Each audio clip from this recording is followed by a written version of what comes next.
Lalana Simto Doziwe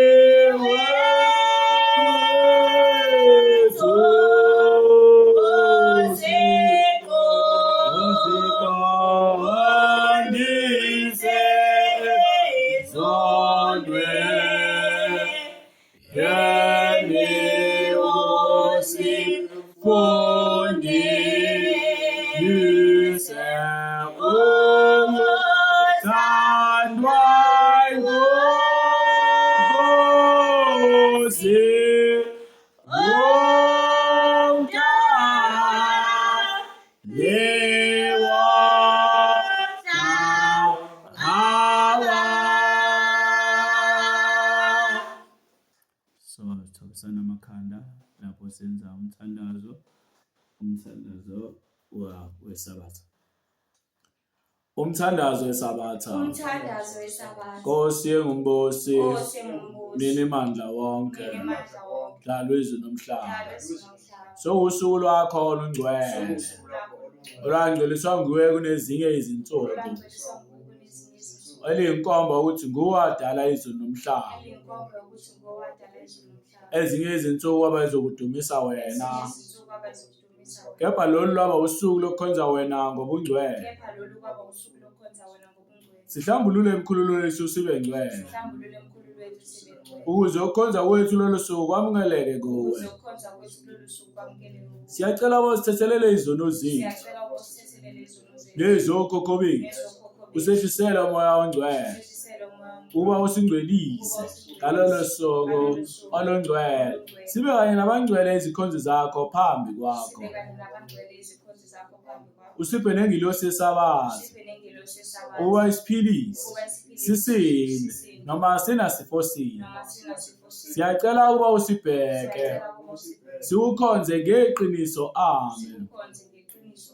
Ingakho masikhuleka sithi, Baba wethu osezulwini, mangcweliswe igama lakho, mawufike umbuso wakho, mayenziwe intando yakho emhlabeni njengasezulwini. Siphe namuhla isinko sethu semihla ngemihla, sithethelela amacala ethu njengoba nathi sasithethelela abanamacala kithi. Ngasingenise emlingweni, kodwa sindise okubi, ngokuba umbuso ungowakho namandla nobukhosi kuze phakade. Amen. Sibiyele Jehova, sipho ukukhanya, hlala ebukhoneni bakho Nkosi, sikhonze njalo ngegama elihle lomfeli wethu Jesu Kristu waseNazaretha, manje phakade. Amen. Ngemini yesabatha mayibe enhle kubangcwele. Amen. Isikhumbuzo. Khumbula usuku lwesabatha ulingcwelise. Uqaphele okubukayo ngamehlo akho. Ungakungcolisi, kungabi ngokobe, kungabi ngokunengekayo. Qaphela ukukhulumayo ngalolu suku, kungabi ngokubi ozokungcolisa ngokuqhubekisa, kepha ukuba ukubusisa nokwakha okuphilisayo. Amazwi okukhonza uJehova umenzi wezulu nomhlaba.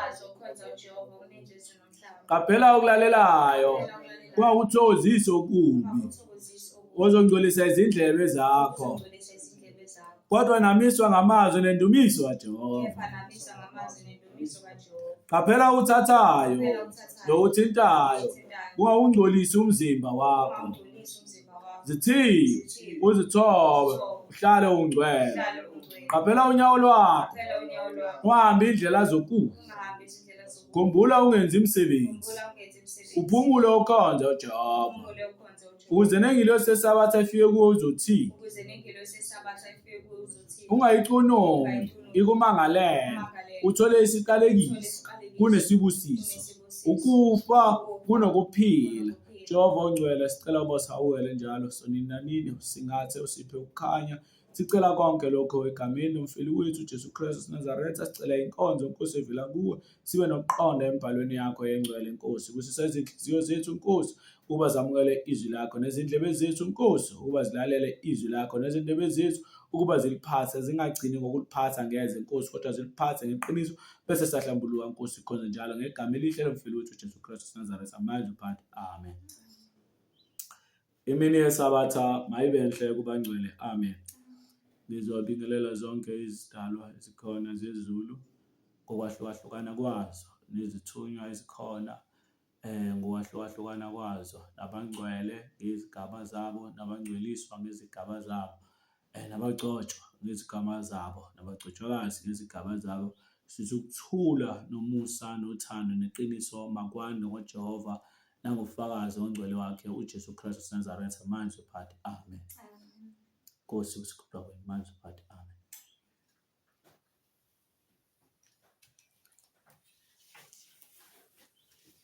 Ningawukele sengijahe phambili kakhulu, sengilibala izinto ezibalulekile. Umqondo uhleshe ukreme, sowakrema umqondo hlezi kukhona inkinga ebakhona.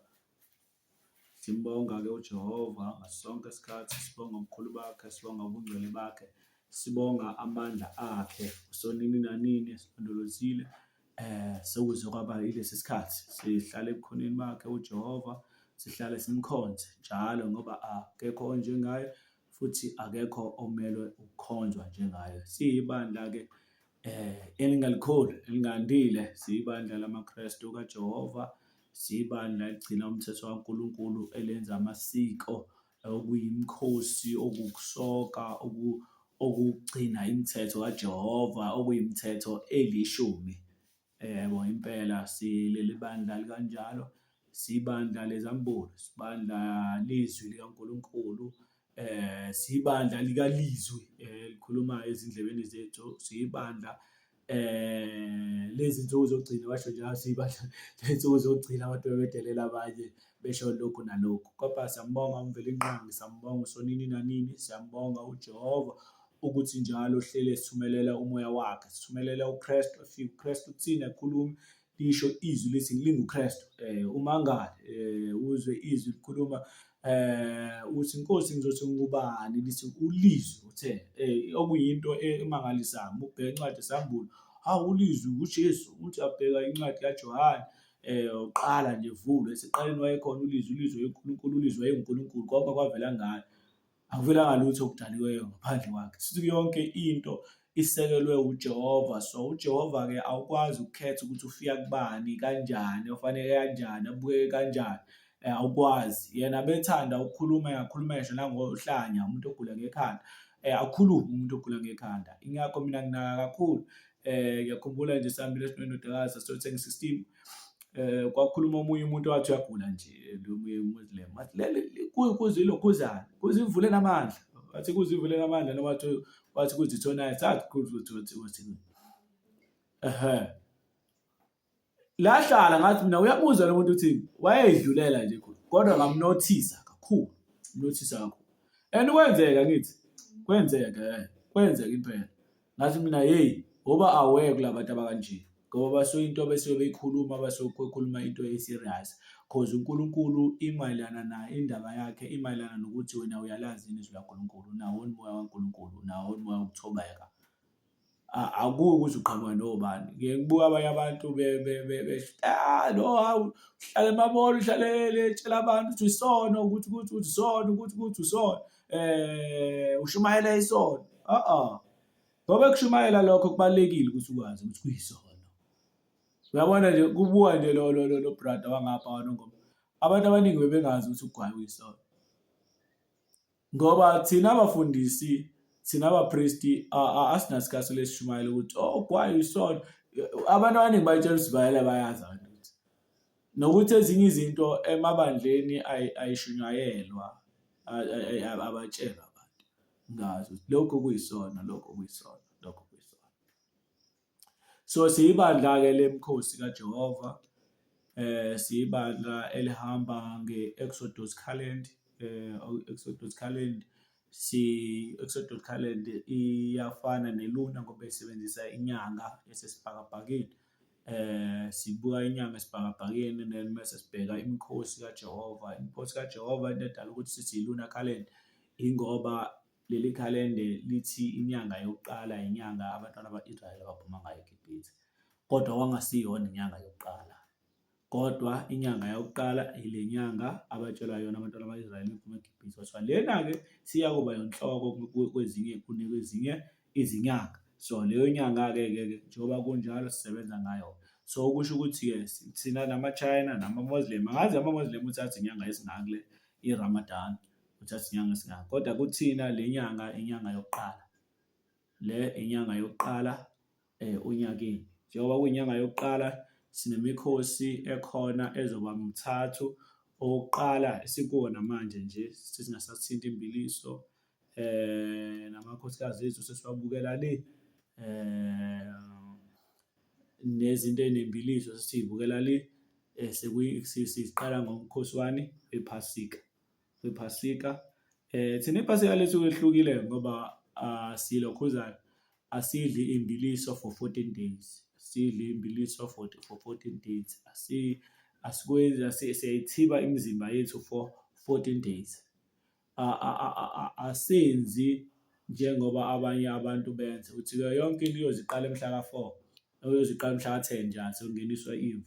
Ukuthi-ke bese kungeniswa imvu-ke ngabe saze bayidla-ke into enembiliso until kuze kube yiphasika. Kanjalo futhi until beze behlabe imvu. Kanjalo futhi nabanye abasebenza ngelokhuzana abahamba abaphila abanye abakhonzayo bathi-ke ayi imikhosi yamaqebelengwane angenamvubelo thina asayenzi, yabona. So emva komkhosi wephasika kuzongena umkhosi wamaqebelengwane ongenamvubelo, la khona kungadliwa into enemvubelo another 7 days, asisa another 7 days, kube u7 days nakhona.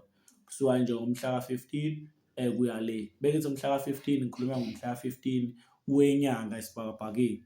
Kodwa umhla ka15 uyobe unini la, umhla ka4 March. Ya, umhla ka4 March. Because umhla ka14 uyobe unini, umhla ka3. So umhla ka4 March kuzobe kuyini? Kuzobe-ke kuqala-ke umkhosi wamaqebelengwane angenamvubelo. From mhla ka4 uyoze kuphele nini? Mhla ka11 or mhla ka12. Mhla ka12 futhi kube umkhosi wokugcina esobe siwenza kule nyanga yokuqala, kube umkhosi wolibo lokuqala. Sesiqalile nje siyalungiselela for amaganu, yonke izinto siyayilungiselela. So yonke into siyibheka according to iBhayibheli ukuthi lithini and according to umoya kaNkulunkulu osolayo, ngoba sebasha kakhulu ukuthi singaqoda izinto ezimfihlakalo. Kufanele sazi ukuthi nje le imibhalo eyabhalwa ngabantu beqhutshwa umoya kaNkulunkulu, bekhuluma kwabani? OkaNkulunkulu. Ngakho-ke asikho isichasiso semibhalo esingachasiswa umuntu ngokwakhe. So iyona into ebalulekile lokho, ukuthi kufanele nje kuhlale kuringe emqondweni wakho ukuthi-ke as much as umfundisi wakho ekutshela lokhu nolokhu, wazi kodwa into eyodwa ukuthi asikho isichasiso sombhalo esingachasiswa umuntu ngokwakhe, engenawo umoya kabani? KaNkulunkulu. Uyayibona? So ishana lapho-ke. Futhi-ke singeke saze sabamangalela abantu ukuthi why niyani kanje, why yabona. uNkulunkulu wangifundisa into eyodwa, abanye bangathi hayi useyayilandulela ukuthi wenze nezinto ehlukile. uNkulunkulu wangifundisa into eyodwa, wathi uye wahlukanisa abantu ngezilimi. So ngoba ehlukanisa abantu ngezilimi, kanjalo nangenkolo ehlukaniswa nguye. Wangitshela kanjalo. Ngazi ngisayinalela le ndaba wathi hamba kuGenesis 11. Ngathi ngiyakuGenesis 11 and already vele wangikwazi Genesis 11. Ngazi mina i-confusion yaseBhabheloni wadivadeka kanjalo. So kuko konke le division ekhona, ngeke ngithi mina umthetho kaJehova ngendlela obaleke ngayo kumele ubambe. Ngisho noma ungawubamba angibeke isibonelo, ngoba uJehova vele uyasitshela kwincwadi ku11 ukuthi kwaDaniel 11 uyasitshela Daniel 11 so kuverse 31 kuze kuverse 35 ngikwehle nawo Daniel 11. uJehova lapho uyasitshela isikhathi se-destruction ukuthi neminikelo izosuswa kanjalo. uDaniel 7 mengaphosisi, lapho 27 mengaphosisi uthi-ke iyofika injani, uthi ufika lo mbuso lo ufika uzama uguqula izikhathi nezikhathi. Yayibona? So okusho ukuthi uma sekufikile le mbizo esesisingaphansi kwayo thina eminye isidlulile, okusho ukuthi sekuhard ukuthi singabamba ikhalende at ease, exactly njengoba lalibekiwe uNkulunkulu nezwe. So kodwa uNkulunkulu ngendlela ethanda ngayo imikhosi yakhe nangendlela ebaluleke ngayo imikhosi yakhe uthi okay, usungejile kule nyanga, the following month yenze.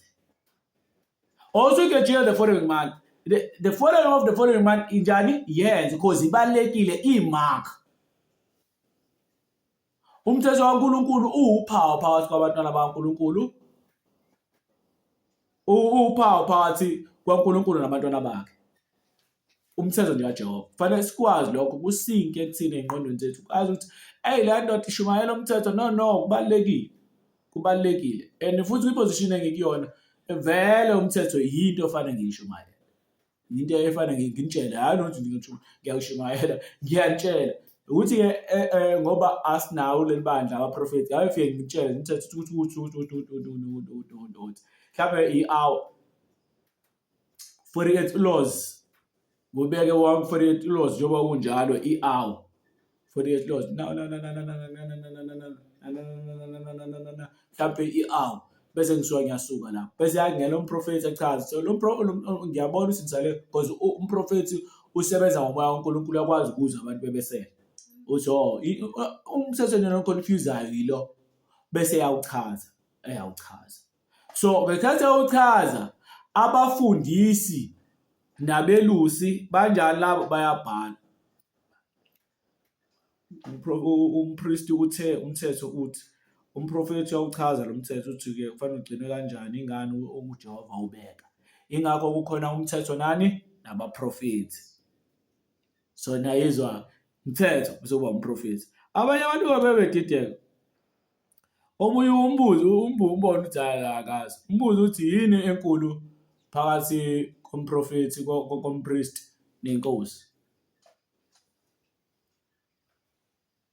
phakathi kompriest nenkosi akazi uthi yini enkulu phakathi kompriest nenkosi uphinde umbuze ukuthi phakathi komprofeti nompriest ubamkhulu akazi phakathi komfundi nompriest ubamkhulu akazi so abantu abaningi bathatha ititle yobupostoli uthathe opostoli kuthiwa apostoli isho umfundi hamba wenze i-research yakho wenze iGoogle ma Google isho kuthiwa abafundi baJesu so mase bebiza kuthiwa yini abapostoli ngicabanga ukuthi is-Greek lokho noma is-Aramic lapho phakathi kwesi-Greek nes-Aramic igama lesi-apostoli so kodwa lisho abafundi so umfundi yena uyafundiswa so umfundi wemfundisi angeke azabe ngaphezulu kompriest because umpriest uthola umthetho kubani kuNkulunkulu awudlusele kubantu njengoba unjalo ngoba kumpriest umthetho kaNkulunkulu usenhlizweni kuyena phakathi ulotshiwe as much as bonke abantu belotshe umthetho kaNkulunkulu kodwa umpriest ulotshiwe umthetho kaNkulunkulu and kumele njalo ahlale ugcinile ngoba ungaphakathi enhlizweni yakhe engahleka nawe kodwa uyayazi ngoba mase fanele ehlulele wena ukuthi uhleka nawe ukuthi kanjani kodwa fanele ahlulele uzokuhlulela and indlela zokuhlulela ngayo fanele ahlulele ngomthetho wabani kaNkulunkulu so kusuke uyi-cherry on top uma umpriest yaphinde abe umprofeti abantu abanjengocathu Ezekiya wayompriest at the same time umprofeti so kwakuyinto enkulu uphinde kuba uZakariya noZakariya kanjalo wayompriest aphinde bomprofeti ngaphosisi okuyinto enkulu so labo bantu ababe kanjalo basuke bebonasile kanti uma bengekanjalo kusuke uhlale njalo kuba khona abaprofeti abo incwadi yaHosea umprofeti Hosea wayaba-addressa kakhulu abapriest aba-address jayibuweni ningakhohlwa phela endebeni zenu kutholakala umthetho njengoba kutholakala umthetho endebeni zenu kufanele nihambe kanje ngoba nina ulahlile umthetho kaJehova kanjalo uJehova njani uzonilahla yabona kuthiwa-ke abantu bamabhujisho ngenxa yoswela ulwazi awuthi ulwazi alukho kodwa ulwazi ngoba ulahlile nami ngizokulahla ungabi umpriest wami ayizayibona lona so ukusho i-knowledge kubani umpriest so umpriest kumele akubeke konke lokho njengoba kunjalo so siyibandla kanjalo ngathi uyabona ibandla lifaka izambozo ibandla lifaka ingubo ezahlukile ezimhlophe ibandla lifaka amalayini yonke into iyachaza njengoba abanje ngibele nje insepho lezi insepho lezi engubeni insepho lezi yabona nama-notes la khona amafili insepho lezo zisho umthetho kaNkulunkulu inothi lesi ifindo leli lisho ini i-covenant oyenzelwe ngubani? noNkulunkulu. Njalo kufanele wazi ukuthi uma wagqoka into eney'nsephe yaba ney'nsephe, angikhathalele ukuthi mhlampe uyigqoke mhlampe ubone i-design edizayinwe design ngoba futhi abanye abantu baqhatha abantu noNkulunkulu khona ama-rasta khona ama-design akhona khona iy'kipa ezinhle kanjani ama-African attire ayathanda ukuthi zibe ney'nsephe kanje. Kodwa ngibabona abanye abantu ukuthi abazazi lezi nsephe ukuthi zisho ukuthini, yabo. So iy'nsephe-ke zisho i-commandment. Ingakho nowesifazane wayegulile isikhathi esingakanani nomopho 12 years or 11 years, I think it's 12 years, 12 years. Wathi uma engafika nje ngibamba umphetho wakhe, Jesu uzokusindisa, bengithini umphetho wakhe, and umphetho wakhe yazi umphetho wakhe awunani, awuney'nsephe, nengubo enani, enensephe, because wayengum'Israyeli and wayehamba ngomthetho kaNkulunkulu uJesu.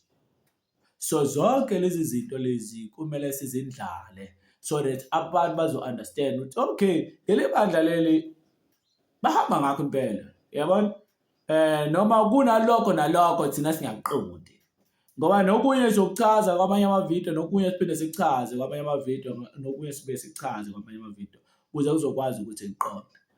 Kanti ngibuka nje izolo kade ngigqoke ugreen, ngenza enye iclip ngigqoke ugreen, ngasho nje abanye ukuthi abantu bacabanga ukuthi nje i-rasta lisho ugqoke ugreen, kanti ugreen urepresenta imvelo. Ama-lines wonke nje ade bagqokile lapha, uyellow ilanga, ublue ilokhuzana,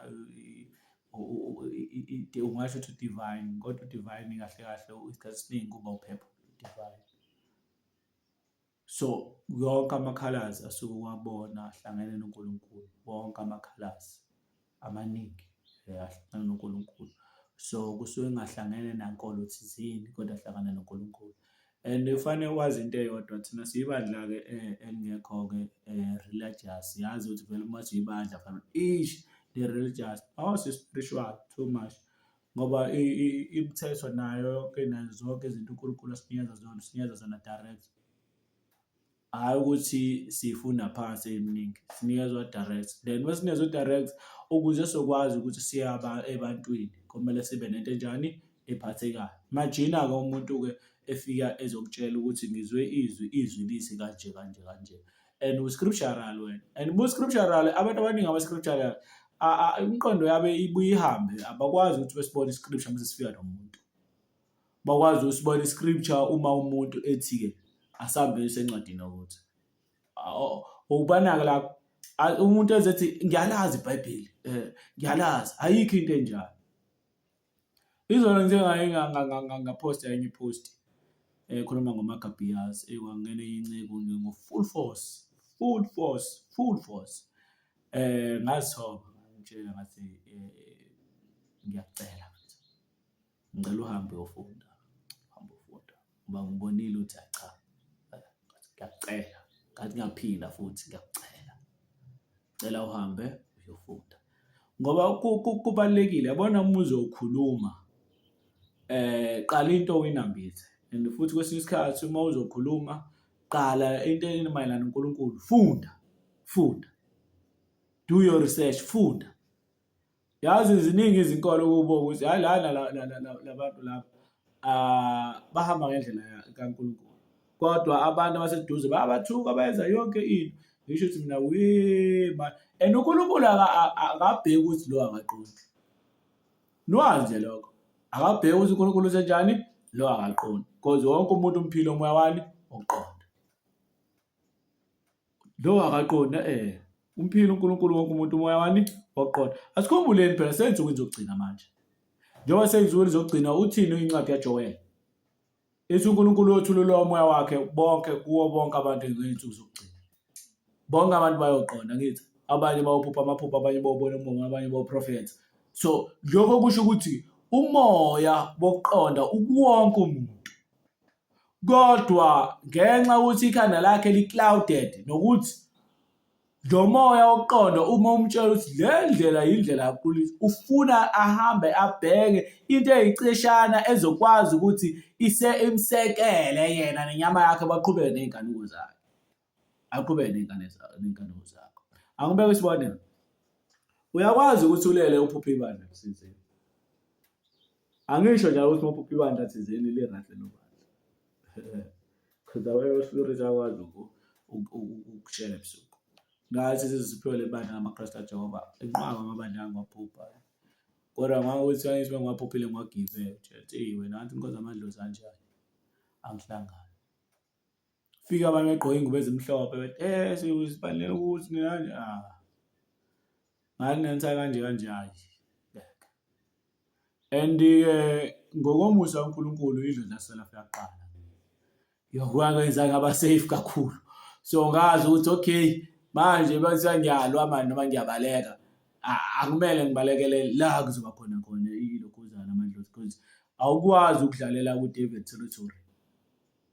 And u-expect ukuthi uzonqoba usathana. Inkonzo ngiyakutshela kwancane uyikhiphe esibayeni sakho. Kwancane. Aphandle emayigo la because ikhona nekhona iyala iyazi ukuthi nje bengaba ngenhla la ngeke. Ngoba nami ngiphuma kulesibaya kuba nzima ukuthi nginyukele ngiyophuma esangweni noma isango lami lingenhla. Iyazi ukuthi isango lingezansi bekunodaka engishibiya kabi ngiyophuma ngesango lingezansi kuvula imigoqo. So wena ucabanga ukuthi ngalula nje kanjalo ukhiphe inkunzi isibayeni sayo. Hayi ngaba izalelwanga lapho yakhulela kuleso sibani singathi manduko yakhe yiyo. Kwase siwa wena hlala la ungayikhipha. Kodwa nje izalelwe khona kulesi sibaya yakhula kulona lesi sikhathi kulolu sibale. Hayi uyikhiphe. So impilo ke ikanjani uyabheka ungathuswa amaphupho. Nani ukuthi ayizuguru. Akhona nama. So kwasiza uNkulunkulu wasinikeza ke leli bandla lamaKristu kaJehova. So ibandla elazaleka ke ngoJune 2016 uyibandla seniminyaka manje from June 2016 seninabantu 10 years 10 years ngoJune. Sibandla ke likaNkulunkulu, sibandla elithanda izinto zikaNkulunkulu, sibandla elikholelwa emandleni kaNkulunkulu nasezwini laNkulunkulu. Bese sikholelwa emandleni naba zama-medicine singeni. Ngaphandle bese sike ukudla makube yikhambi kuwe. Ukudla makube yikhambi kuwe. So siyakudla ke okudliwayo ngena emlomeni hayi ke asinankinga ke nayo. So kubalekile kuso sonke isikhathi ukuthi abantu bebuye bechazisele ngalo leli bandla ukuthi ibandla kanjani. So ibandla ke esikholelwa ke kulona ukuthi ke leli ibandla eliyothatha abantu libafake ezulwini likaNkulunkulu. Hayi ukuthi ibandla lisezulwini. Cha ungaqambelani nabantu amanga. Ngoba kubalekile ukuthi abantu bazi. Ngoba abanye bazobethi ngoba mina manje ngiyi-EFF wena uyi-ANC okusho ukuthi ngingena i-ANC ezulwini. Futhi uNkulunkulu uyi-ANC futhi ngeke singeneke thina siyi-EFF. Cha. Isibonelo njalo nalesi senzayo. Ukuthi khona o-EFF lapha yabo. So ikanjalo indaba. uNkulunkulu ke uyabakha abantu ngezinhlanga ibandla uyalakha ngezinhlanga zabo. Why so? Ake ngibeke. Ingakho kunoDeuteronomy 18. Deuteronomy 18 ubalekile. Uvital kakhulu, ubaleke kakhulu. uDeuteronomy 18 uthi ke lapho noma ethunywa angibeke nje isibonelo futhi esinye no-Ezeki ethunywa kubantu.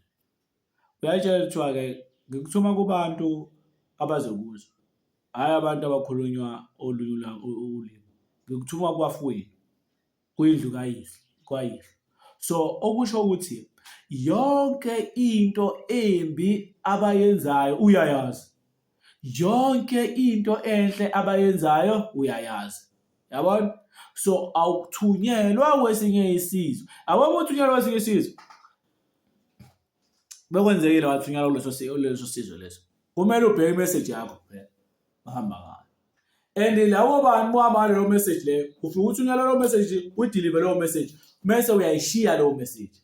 So umuntu okuleso sizwe leyo and futhi kuhard. Because uma uthunyelwa kuleso sizwe, awumele sibone mhlawumbe ngithunyelwe ngumpriest kanje. Hey, hamba uye kuleso sizwe lesifundise ngomthetho kaJehova. Kufanele ufike lapha kuleso sizwe ngisifundise ngomthetho kaJehova. Bese ngiyacela ngithi Nkosi, ngicela ukuthi kube nomprofeti ozokwazi ukuthi asize labantu. Why I say so? Ngoba awukwazi ukuthi ube yi-ambassador ezweni ongakazi uye kulona. Niyayizwa lana ngisho. awukwazi ukuthi ube ambassador ezweni ethiwa leli inxusa lesizwe kodwa akakaze ekhona.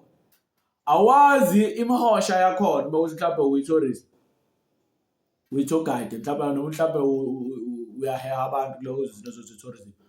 Awazi amasiko akhona, awazi abantu bakhona ukuthi bathanda ukudla okunjani, uyayibona? Awazi abantu bakhona bagqoka kanjani, awazi amasiko akhona. Wena uma ngisuka nje kumele sibonele, uma ngisuka nje mina ngoba ngumZulu, ngithiwa ngithunywa kephi, ngithunywa eNigeria, ngithunywa kusizwe sama-Igbo. Ngiyocrasha into ey'ningi engingazazi. Ey'ningi engingazazi. Ngoba uqala abantu bazofika lapho and thina abantu abazithunywa kakhulu awube sinalento yokuboosta. Siyathanda ukuthi umuntu sisheshe simphendule singambuze kami uNkulunkulu. Umuntu abuze into ukuthi simtshele. Ubuze into ukuthi simtshele. Without ukubuza uNkulunkulu, le nto right noma into wrong. Abaziyo lokho engikushoyo bazo understand. So ingakho uma-ke umuntu osuka e-America yabo amabandla amaningi asuka eMelika ala eSouth Africa anobungozi kakhulu kubantu abakhona.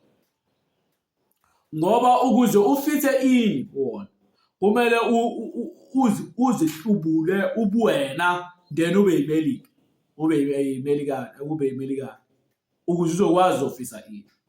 Omunye uzothi ayibona manje nje usugejile emakwazi ugejile. Woza nendlela ngilachazele lento. Uyazini ngamba umuntu waseMelika ukuthi thina amasiko ethu kanjani? Uyazi imikhuba yawo. Uyawazi avela uNkulunkulu. Yonke into izodemonize nje, demonize. Why we say let demon demonize. Abanye abantu bazi ukuthi kudemon ukusina. Abanye abantu bazi ukuthi kudemon ugqoke ibhishu. Ngitshela nje imvunulo nje azazi. Bazi udemon, udemon no hlangana nesikhumba sathepha. Hayi udemon welala. Bazi ukuthi kudemon ukushada isinto. Yes, vele kunama errors akhona. Ingakho kudingeka umuntu wakulelo zwe ukuze akwazi ukuthi akhomba ama errors.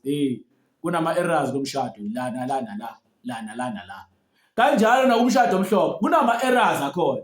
La. Yebo? So ukuze uzoshada ngendlela udinga uba uthole umuntu walelo lizwe and owumprofeti kulelo lizwe uzokutshela ukuthi la soshada kanje. Ngoba la uma wenza kanje uinvite umoya. La ushada kanje invite umoya. Abanye abantu bazi ukuthi nje kuukusila ugiya. Abakwazi. Abanye ukuthi ugiya kusuka. Bazi ukuthi into ehle ukikiza abanye abantu. Abazi kusuka. Yabo so badinga umuntu ophakathi wakulelozwe. Cabanga ngeAmericana ngisuka eMelika ngiyafika abantu bayalilizela basobelilizela kanjalo. Engijabulisa mina ile sound le. Inkumbuza ama-natives American ngoba mina ama-rap Indian outside the people of Spain bengaphosisi abayenza le ma-restaurant la kuthiwa Spain. Labo bantu-ke labo abafaka iy'mpapha ekhanda bayakikiza isikhathi esiningi bayakikiza abakhonzile ukukikiza. So manje yena ngakhumbula hayi barasha abazi ukuthi yini. Uyayibona? So yonke-ke into kudinga ukuthi uyiqonde. Fanele ngisho nanendaba le ekhona manje abantu okutebhisa. Umuntu ongazi lutho ngokutebhisa okopelayo uyakwenza nje. Akazi kusuka kimi. So wonke umuntu akwenza. Uyabona ukuthi uyakwenza. Khona nje lanehlaya-ke abelungu abahleza ngayo ukuthi wada ilokhuzana izinqa zakhe zadanjolo zalunywa ilokhuzana inje. So ayipholisa izinqa zakhe ngoba edebhisa njengoba nakho zolunywe inje. Cabanga shuthi nje ubani umlungu lo sowedlule omunye umuntu wesilisa. Kakutshela anginika ngitebhizinisi. Awazi wenzani. Remember, makisi, makedu, makedai. Don't know how. So kubalekile izinto eziningi uba unjani. So yabona ukuthi thina noma 18 uthi uhamba kanjani. Bahamba ibanga. So akukho umuntu ongafika afithe in noma ibali lingafika lifithe in so kwenye indawo lizofundisa lapho. ngoba walifika kule ndawo nje omunye ezobatshela ukukhuluma nabantu ukukhuluma nempepho nabantu bakingi ngempepho is wrong. But yes bona bahamba baye emathuneni nemba nama-roses bawabeka bakhulume futhi hayi babeka bakhulume ku-right ngikhuluma nabafileyo uthi mengabosisa I think it's chapter 5 ka-Isaiah uthi uma bethi asiphendukele kwabafileyo nabanamelozi sibuze kwabafileyo ngabaphilayo na emthethweni nasefakazini lelo lizwi lelo alinakho ini afika la South Africa umuntu ayinalo impepho la ukhuluma nempepho lo and futhi impepho ayixhumanisa abantu abafika abangasekho baxhumanisa abantu abangasekho so that is a story for another day. So no kukhuluma nabantu abafileyo ku wrong lento leyo amadimoni into ofanele uyenze afanele ubeke imbali hawo semuntu kodwa ushintsha into efanayo ngokuthi usuke ezweni lakhe kwenziwa kanje and lokho kwenziwa ezweni lakhe kubona ku right uzofuna ukuthi sikwenze nathi nayibona lona. So umthetho kaJehova umile awushintshi umthetho kaJehova unjani awushintshi. Ingakho ke uma usibuka ngibuka mina uzobona ngifana neMuslim uzobona ngifana nomJuda uzobona ngifana nane neNazaretha uzobona ngifana futhi kanjalo nama-Orthodox uzobona ngifana. Kuhluke ukuthi sisendaweni ezahlukene sinama-message ahlukene kodwa umthetho onjani munye umile and njengoba umile uyi-command ukuthi wena fanele ubuke kanjani and ngeke uzugunda usho uNkulunkulu wathi singagundi. Akatshelanga umhlophe ukuthi uNkulunkulu angagundi akatshelanga onsundu ukuthi uNkulunkulu angagundi kodwa i-command kaNkulunkulu ukuthi-ke umuntu akanjani angagundi ngoba ekugcineni sonke siyoma phambi kwaNkulunkulu ekugcineni sonke abayela aba-orange enisohlulela ngomthetho sohlulela ngomthetho ukuthi-ke uPaul-ke uthi laba abanganomthetho bawuhlulela ngomthetho wanembeza umthetho lo uPaul wayicikoza too much abantu la ngoba ongazi lutho ayitshela ukuthi hayi uqinisile. Yabo unembeza kanje unembeza usebenza ngokuthi ulukukhuza unembeza wakho kanjalo ulukukhula akube isibonelo ufuna umdlwengula umuntu uma ungatholi isijeziso ngokuthi udlwengula umuntu unembeza wakho uzokufa uzoloku ubona ukuthi into right leyo hayi ukuthi awazi ukuthi into wrong leyo uyazi ukuthi into wrong leyo deep down ngoba usewuyenza i-wrong no kodwa ukuthi abantu abakukhuzanga the more unembeza wakho uphela the more wena ubanenkinga okusho ukuthi sonke imithetho elishumi isenhlizweni yethu wonke u-48 laws usenhlizweni zethu. So ngoba usenhlizweni zethu kumele sihambe ngawo thina sikhonela ukuthi nje kuphela sikhumbuze hayi boJehova ayifuni lento ufuna kanje hayi boJehova ayifuni lento ufuna kanje niyayizwa abantu abantwana bakho so sibe nokuqonda ukuphelele sonke hayi ukuthi manje omunye hayi lo ungcono sonke siyafana ukuthi kuphela-ke indlebe zethu-ke nezwi laNkulunkulu izwi laNkulunkulu lifika kwabanye abantu abazwayo beze ntando kaNkulunkulu abanye lifika kwabanye abayindlebe ezimaqinsi abangasokiyo endlebeni zabo inhliziyo zabo ezingasokile. So abantu belizwa izwi laNkulunkulu beshaya indiva bebonela umdlalo nje belenza ihlaya behleka. So kubalekile kakhulu awukwazi wenza umuntu olungileyo abantu abangalungile bemprotector kunalokho bamgcinezela ngoba itshela ukuthi njani usile so wena hayi ngitshela ukuthi usile ngale sifunda u11 abaHebheru sasolo ukuthi uLothi wayehlukumezeka njalo and incwadi yaJesho-ke ichaza kakhulu. So kuningi bancela sinakukhuluma okumayelana nezulu, kodwa-ke nathi siyaprepare nje, siyalungiselela umhla ka-10 ozokuba umhla ka-27 uthini sobe singenisa imvu for 4 days sihleli nayo, then after 4 days bese kuba iphasika likaJehova kusihlwa. Luthi masilenza kusihlwa sigcine ngokomthetho kaJehova. Abanye-ke bazogcina iphasika labo, bazolinini iphasika labanye abantu ngoMarch ekupheleni 27 I think. I think it's between March 27 lapho or April yaliko April, I think April 3 or 4. Futhi nalokho asingeke sasa never wrong khona izinto ezike zenzeke ngobuhlakani. Yabona nje ngibela isibonelo seduze. AmaNazaretha kuba anikezwe uJanuwari ukuthi kube inyanga yokuqala. Umprofethi wayenze yasimple. Ngisho noma ubani owathi hayi lethi nenyanga yethu yokuqala. Njalo inyanga yethu yokuqala senza kanje. Akukhothele futhi eBhayibhelini lathi ngenyanga yokuqala. Yazi yebo. So sokukwena wena uthi dika down kangakanani uthi inyanga yokuqala kwakubani. Yazi yebo. Futhi naye manje wathi le nyanga yokuqala wambhizi. Because okubaleke kakhulu manje ngoba sesisikhathi seBabylon akithi. Yeah, phela iBabylon isho confusion. Sonke sididekile manje. Yebo? Njengoba sididekile kubalekile ukuthi umthetho kaNkulunkulu uyawugcina. Singaligeja usuku kodwa umthetho kaNkulunkulu uyawugcina yini? Yingakho ngithi abanye bathi awu usuku lesikhombisa iSunday. Akumphikisi. Ngiyakubuza into eyodwa ukuthi uyasabaza Sunday. Bese ziyaduma ke inhlonono. So yabo.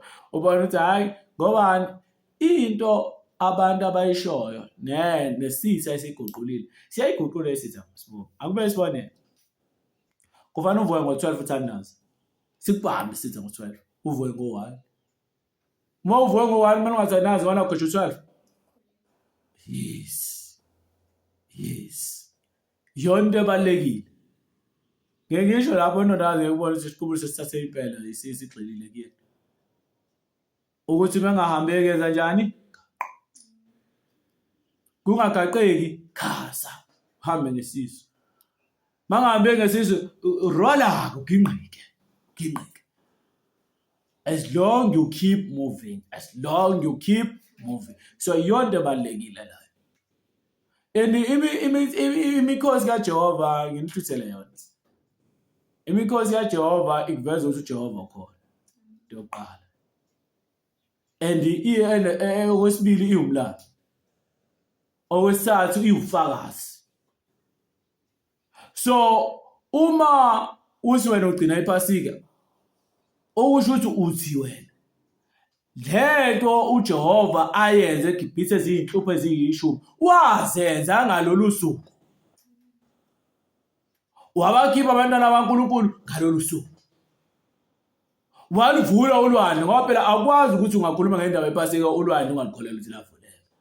Arawazi veriyeke yonke le. In fact futhi nje incwadi ezikhuluma noMoses ikhipha dabula zo. So unofakazi. So lokho lwayo unani unofakazi. And ufakazi bukaNkulunkulu bubonakaliswa ngemikhosi kaNkulunkulu ukuthi yes. Yabona nje sesibhekile semkhosi wePentecost, ukhosi wamasonto. Umkhosi la sathola khona iTorah. Masigubha umkhosi wamasonto sigubha ukuthi siyasho ukuthi yes iBhayibheli la edithwa abantu kodwa kuneBhayibheli eliyimthetho elishumi eyavela kuSimakade usonini nanini ngalolu suku. So siyajabula namhlanje senza konke sikwenzayo ngoba samukela iBhayibheli elalivela kuNkulunkulu kuSimakade ngalolu suku. Okusho iBhayibheli ngeke sithathe otherwise. As much as lihluziwe lahluza la kodwa ngeke sithathe. So respect ukuthi okay la ukwenze kanje now inceke yami yasicingo sakho. Njengoba ngikhuluma nababhola siciza kakhulu. Kodwa uJehova uthi Ngokubalulekile ukuthi uma ufunda i-basic yokufunda iBhayibheli ethi mina Jehova, ethi mina ngokwami kuba kuya ngokwami, so i-opinion yomuntu. Mina Jehova izwi laNkulunkulu. uJehova uthi izwi laNkulunkulu lelo. Ngatshelwa ngokwami mina i-opinion yami. Uma kuya ngami okwami, umbono wami lo, ukukhuluma kwami. Mina Jehova ngithi angenzi lutho ngaphandle kukaBaba. So uyabona lezi zinto ezenzayo kungenxa kaNkulunkulu. Lezi zinto ezenzayo kungenxa kaNkulunkulu. Angithi back to kule mthetho le avela nayo ezulwini uNkulunkulu. Ayihlala nayo ezulwini uNkulunkulu enezolo uMoses entabeni sesinayo ngenyanga yesithathu. So sesiyehla. Okay. Lo wenza ukuthi lo ya. Okusho ukuthi ngempela umuntu kaNkulunkulu. Uyayibona? So kumina ngathi ukuthi ukhulu kwiQuran. Ngathola ukuthi kwiQuran isabatha livela kancane ka-7 times or 8 times sengikhohliwe kodwa lavela nje ikhathi eningi.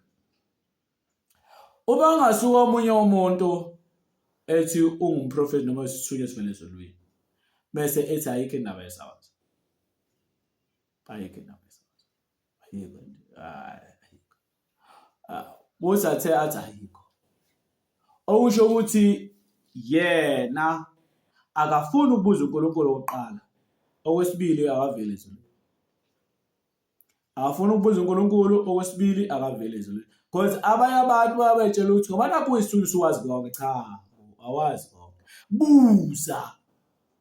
Ngelinye ilanga babamba owesifazane lapha umufunda wencwadi kaNumeri. Athi Numeri 20 bangaphosisi engikhohlwe Numeri ba. Babamba owesifazane etheza ngesabatha.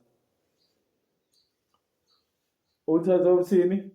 Kuthi akuthezwa ngani ngesabatha. Akubasa ngani ngesabatha angithi. Hayi-ke bambambe lo sifazane. Abantu bamlethe kuMoses. uMoses usho into enkulu uthi angazi ukuthi yini isehlulelo sakhe. Wahamba wayobuza kubani? kuNkulunkulu. Yabo ukuba omunye wayezayithathela ngeyakhe isinqumo. Esefile lo sifazane bese yambuza uNkulunkulu ukuthi ubani osho lokho. Uyayibona? Ngoba useyibona enguNkulunkulu yena. So yonke into ufana siyazi indaba kaNkulunkulu ukuthi hayi akekho umuntu owazi konke. Awekho owazi konke. Ungabona omunye umuntu umbuza izinto akuphendule umbuza izinto obuzambuza izinto ezincane nje ezisimple lezibasic. Kodwa athi umbuzo okujulileyo. Ingakho ngithi mina awangingisasha ukuthi mhla ngabona umuntu ovela ezulwini mina la ekhezeni. Hayi kuhamba ngekho. Ubuza nje uNkulunkulu ukuthi mina ngihamba nje la muntu noma just for 7 days. Bengifika nje lapha kwakhe ngifike futhi ngosubmit mhlawumbe uthi angifune egcobo lakhe mina. Just ukusubmit just kuyofunda nje uNkulunkulu. Athi uNkulunkulu ngihamba ngekho. Fike lapha ngikhulela besangweni lapha ngimcela. Ngimchazele yonke into. Ngicela ukuthi nje ngicela nje ngoba nanginalo itende. Nali itende lami ngeke ngize ngihluphe ngokuningi. Nokuthi kusathe ukuthi ngifasta ngiyifastela ngihlalele la egcekeni la kwakho ngivuke ngikhuleke ngibuye ngize kuwe. Ngifuna ukwazi indaba zikaNkulunkulu. Ngoba ukunxaneleka nokulambela okulunga into efanele kube kuwena leyo. Unxanela nokulambela okulunga into efanele kuwena. Ngihlale phansi sikhulume nje indaba zaNkulunkulu. Mekuthatha ukuthi ngibhale, uthatha ukuthi ngirecord nje yonke iconverse ikhuluma uyarecord because akuzelanga nje la ukuhlala kule ngibukana nawe. Ngizeke indaba zikaNkulunkulu. And ngikubonile ukuthi umuntu kaNkulunkulu. And konke ozokhuluma please funga uNkulunkulu ngazi ukuthi konke ozokhuluma nami okuvela kubani? Yeah. Uma ukhuluma ngaphamela uNkulunkulu it's up to you. Because ukufunga igama likaNkulunkulu kuyinto enkulu. abonde abantu sikhulume nabaye kanjani hayi uNkulunkulu ungitshele lokho hey nganda kwethu yila ngokubuthwa awusho mina ngisho lokho angazi sokwenza buze ya imina ngisho lokho hayi mina lapho bophuma bebanganingi hayi mina uzinye kuphela ngalena kwethuna noma abanye abantu bangawuthanda ungalena kwethuna benza wonke ungalena kwethuna kukhona umhlaba kuphela ukukhala kwecilongo lapho ngeke zikuleke kulwisa ngoba labasodosi babehlala namaFarisi uNkulunkulu understand lokho abasodosi babehlala nani cabanga esempeleni lodwa yedwa abanye bathi akukho ukuvuka kwabafileyo yedwa abanye bathi khona ukuvuka okufileyo laba bathi omunye bathi ufile laba abanye bathi umuntu akafile we-paradise laba bathi kukhona ukukhuluma kwengcwele laba bathi yayibona bahlala ndawonye and I'm so ashamed ukuthi ngampela abasodosi bazala umpriest uzodaka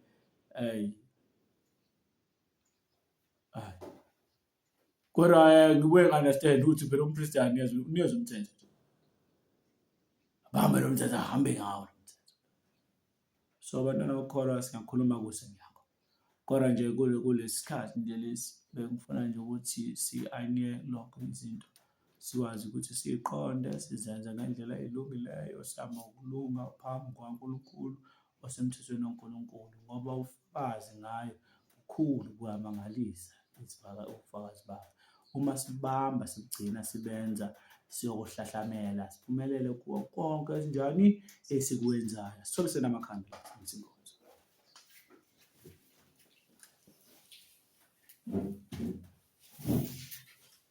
Jehova ongcwele simi ngawe siyacela ukuba usingathe ngomoya wakho songenisa inkonzo sawukele lokugejela inkosi sigejayo sicela ukuthi inkosi yami abantwana bakho bathumelele umoya wakho ongcwele ongumqondisi inkosi nomkhumbuzi abantwana bakho inkosi wabaphendela phambi kobuso bakho phila kithi inkosi sikhoze sikudumise sikubabaza ngegama elihle lomfelo wethu uJesu Kristu Nazareth manje phakathi amen inkosi usikhuka manje phakathi amen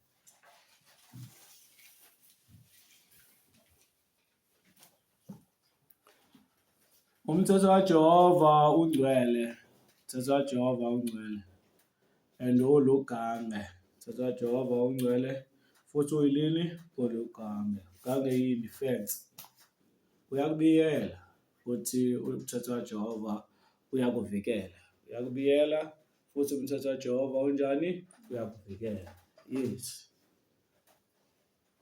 kambe ungahlala nomuntu ohlezi ekuhlukumeza ngokuthi enze into ongayithandi ngeke so umuntu by nature nje sikhonzile ukusiza abantu abasizayo angithi abasanda yes well by nature ngikhuluma nge-nature nje sinjalo nje yabo omunye ngayithulisa nje manje wasisho kanje athi hayi akunjalo siyazi mina ngizokuhlubula nje manje ungaphika imali unayo hayi anginayo ngoba usekuhlubulile uqasela ukuthi nje ukuhlubulile okusho ukuthi umuntu vele by nature nje yakhe uyathanda ukuthi asize umuntu kanjani amsizayo vele kunjalo ngiyaphinda vele kunjalo ngeke ucasule lo muntu manje bese uzofuna imali kuwena oqala nje ungathi akudelela uthi angisukela lo ngeke azayitholele lokho usho kanjalo hayi ngisukela ngeke azayitholele lokho so hamba sencwadini amakhosi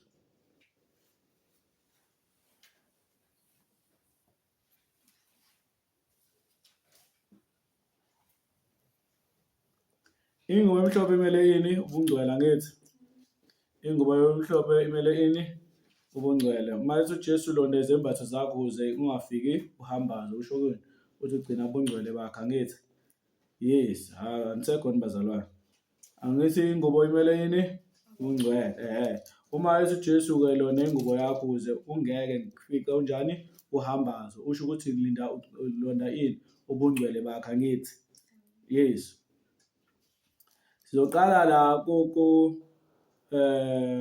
soqala nje la ngifuna sifunde okay.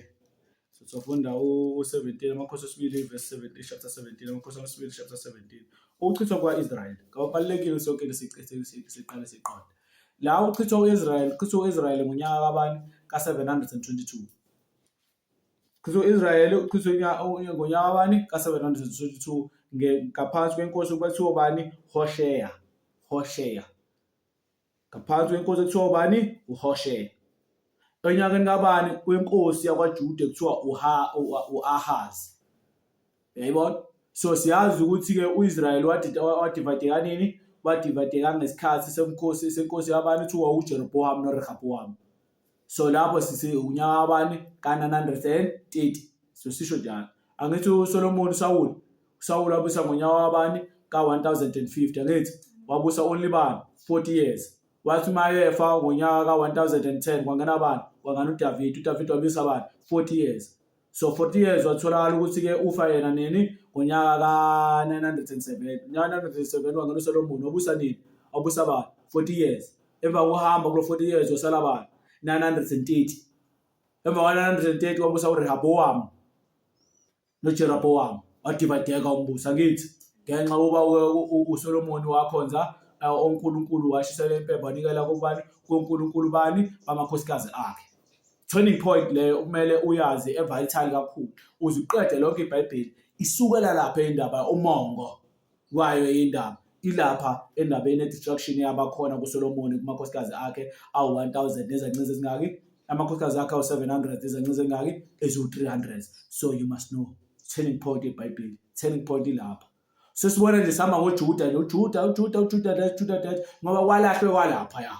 So la manje sofunda ukuthi-ke uyihlubula kanjani wena kuNkulunkulu. Uyihlubula kanjani uNkulunkulu. Siyakhumbula-ke ukuthi ngonyaka ka930 ukuthi uRehobowamu wazana wathini? uJerobhowamu wazana wathini? Wathi uJerobhowamu uzudivayide kombuso. uRehobowamu kwathi mabefika ama-elder isizwe sasodwa. Athi-ke Rehobowamu ubaba wakhe akasiphathanga kahle. Njengoba angasiphathanga kahle ubaba wakho ubesithwalisa ijoka lensimbi. Siyacela wena ukuba ususe ijoka lensimbi emahlombe ethu ngoba ukuceba kwenkosi kugcinazeleka kwabantu bayo. Ukuceba kwenkosi kugcinazeleka kwani? Kwabantu bayo. And ubumpofu benkosi kuukusizana kakhulukazi kwesinye isikhathi nabantu bayo. The more inkosi ba rich azi ukuthi abantu bayo bathwala kanzima. So le ncebo ayithola uSolomon wayenayo wayegqilaza abantu kabuhlungu futhi. Kabuhlungu. And lokho sikuthola nini? Sikuthola-ke esengasekho ngoba babengakwazi uchallenge izwi leNkulunkulu lenkosi. Ngoba uchallenge izwi lenkosi kufanele ukuthi uchallenge uNkulunkulu. Ngoba isihlalo sibe obani? uNkulunkulu. Angithi huyo uNkulunkulu obuya amakhosi, huyo uNkulunkulu osusa yini? Ningaboni manje amakhosi akhona ama-Illuminati, amakhosi akhona ama-Freemason asesinawo manje. Asebekwa ngokomkhathi. Kodwa-ke siyabonga ngoba izwi laNkulunkulu liye libuye njengoba esho iFesi bala lapho 6 ethi asibhekene nanyama nagazi kodwa sihlabelela nababusi bezwe lomnyama. Angithi yabo? So ababusi abakhona bezwe enjani? Lobomnyama. Okusho ukuthi akuseyena uNkulunkulu obeka amakhosi asuse ini? Amakhosi. Kodwa sekuyizwe lomnyama elibeka amakhosi asuse ini? Amakhosi. Ukuze ezokwenza lobomnyama emhlabeni. Okay, asambeni. So mase ebefika ama-elders ngo930 efika kuRehobowamu. No Rehobowamu, uma wena uzosusa ijoka lensimbi uyihlo abelibeke emahlombe ethu, sizosubmisa wena sikhonze. And man you uRehobowamu wasayingane lapho semncane kakhulu. uRehobowamu sicabanga ukuthi 7 days bathi after 7 days ngaphosi. Sakukhumbula ukuthi babuye insuku emva kwensuku ezintathu ngaphosi. 3 days. Bathi mbuye emva kwensuku ezintathu kuzobe sekuneyimpendulo. Abadala akabalalelanga. Walalela abangani bakhe. So wathi mayesebuya kubangani bakhe kungaboniswa abafana abancane ezinto ezinkulu kanje. Ngoba vele uNkulunkulu wayehlele ukuba vele umbuso awudivide. Kodwa ngenxa yokuba yena uRehobowamu akayiyanga uNkulunkulu waya kwabanye abantu. uNkulunkulu wayezomenzela umusa kungadivayideki. Khumbula into eyodwa, uma watshelwa isiprofeti wasokuzokwenza isiprofecy kabi ngawe, go back to God, because into yokuqala akakutshela ukuthi umuntu kuzokwenzeka into embi kuwena engakutshela iphutha lakho ukuthi liyini. So uma kutshela iphutha lakho ukuthi liyini, liyeke lelo phutha lelo, uthi go back to God. Noma ubuyela kuNkulunkulu, uNkulunkulu yazi leli phutha leli ngiyalenza, hayi ukuthi ngiproblem, ngiyalenza ngilenzile admit. Kodwa manje senasi strength sokuthi ngisuse, because ispirit once wayingena kwinto, ispirit siyahlala kusona. And mase sihlala ispirit sithola-ke idominion emzimbeni wakho, because umzimba wakho uyidokodo laya yonke imimoya, hayi likamoya ongcwele, kodwa lidizayiniwe lakhiwa ukuze libe idokodo lani likamoya ongcwele. Kodwa imimoya oyamukelayo wena iyakwazi ukuthi ithathe over umzimba wakho. Ingakho omunye umuntu umtholisa usihlenda hayibo uvumelile lo moya ukuba ungene kuyena, ngithi yabo so ngakho kuthiwa uvuma indlu, because alikwazi ukuyiforsa forcefully ukuthi lingene kuwena. Ngisho lingayiforsa kodwa wuzo allow ukuthi lingene. Lingagcina ukuthinta ngaphandle, likwazi ukuthi singaphakathi unless wena allow ukuthi lingene ngaphakathi. Niyayibona? So izidingo la emhlabeni zivunyelwe, kodwa amandla unqoba njani sinawo. Akukho-ke izilingo ezingasehlela ezingaphezu kwamandla ethu, and izilingo ezihlelayo zizehlela ngoba uNkulunkulu njani uyasethemba. Imagine nje mina waze kuthiwa angikholwa ngiphucwa umndeni wami, ngingafa ngabe kade ngihenga. Kodwa ngoba ukwenzeka umuntu onjani okholwayo, and uNkulunkulu uyazi ukuthi lo uzokwazi ukuthi amen. Akwenzeka okwenzekala kodwa uzokwazi ukuthi kanjani. And izilingo ezazehlela uJobe ingoba uJobe waye strong. Ingakho wathi egcinile sekwenzeke konke, wathi inkosi iphile, inkosi njani, sathi makadunyiswe uJobe. Ewabona sathi dish, ngingena ngama-angle wonke lo muntu akulungi. Kale ngibuka incwadi yaJoshua ithi-ke uSathane wase yahamba yaNkulunkulu eyomangalelwa Abraham. Wathi yabona u-Abraham osumnikezele indodana le, ngeke wasakhona, akasenandaba osumnikezile into ebeyifuna impilo yakhe yonke. Awumveli ngenkosi ngayo le ndodana. So uNkulunkulu wayeveza uthando ukuthi u-Abraham umthanda kanjani uNkulunkulu ngokuthi anikele ngendodana yakhe. So lento eyayenzeka into vele yenzeka kwabanye uNkulunkulu. Omolokhi bathi banikela ngani ingane zabo, okusho ukuthi ubani osebemthanda umolokhi. Yes. So lezi zinto kumele siyiqondele bacela, kumele siyiqonde nje kakhulu, sibe nolwazi ngazo kakhulu ukuthi sikanjani. Yayibona lonto. So yonke into oyifungayo kuNkulunkulu nento oyenzayo kuNkulunkulu, fanele wazi ukuthi uNkulunkulu uyithanda kangakanani, futhi fanele wazi ukuthi uNkulunkulu lento oyenzayo uyizonda kangakanani. So ukuze uzokwazi ukuthi nawe uhlale ebukhoneni babani baNkulunkulu, because yonke into ebalekile ukuthi sonke sihlale kephi ebukhoneni baNkulunkulu. Yona into ebalekile kakhulu lo. So na-ke sesichazile-ke, so wasebuya-ke after 3 days wathi ubaba belishaya ngesitshwebu sobani sofezela, ngithwalisa ijoka eliphindwe kaphindwe eli-strong ngaphezu kwelekababa. Basala abadala-ke ngeke sikwenze lokho thina. So sakuhlukanisa umbuso, sohamba sokhoza abani uJeroboam, ngoba vele waseprofayisiwe kuyena, ngithi bahamba bahlukana-ke, wasala-ke uRehoboam wasala nezizwe ey'ngaki ey'mbili, wasala nobani noJuda nobani noBenjamini. Yayibona bakhonza kephi bona? Bakhonza eJudiya, idolobha labo iJudiya, bekhonza kephi? eJerusalema. Idolobha labo iJudiya, bekhonza kephi? eJerusalema. So ngapha-ke uJeroboam unani? UneSamariya, unezizwe ey'ngaki? Eziyishumi. UneSamariya and unezizwe eziyishumi. OGadi, oNafthali, bonke oLevi baphelele ngapha. Unezizwe ey'ngaki? ezilishumi. So sesilapha-ke manje. Into yokuqala-ke ayenza uJerobowamu engifuna ukuyi-highlighta. uJerobowamu wabona ukuthi vele inkosi ubani? uRehobowamu. Wayazi deep down ukuthi inkosi ubani? uRehobowamu. Because inkosi ihamba ngokwegazi, genealogy. So wayazi ukuze ezogwema ukuba abantu babuyele kubani? kuJerobowamu, ngoba bazobuyela abantu kuRehobowamu ukuthi uRehobowamu wayebamba umthetho kaJehova wayesahamba ngawo. But no, labantu bazobuyela emuva.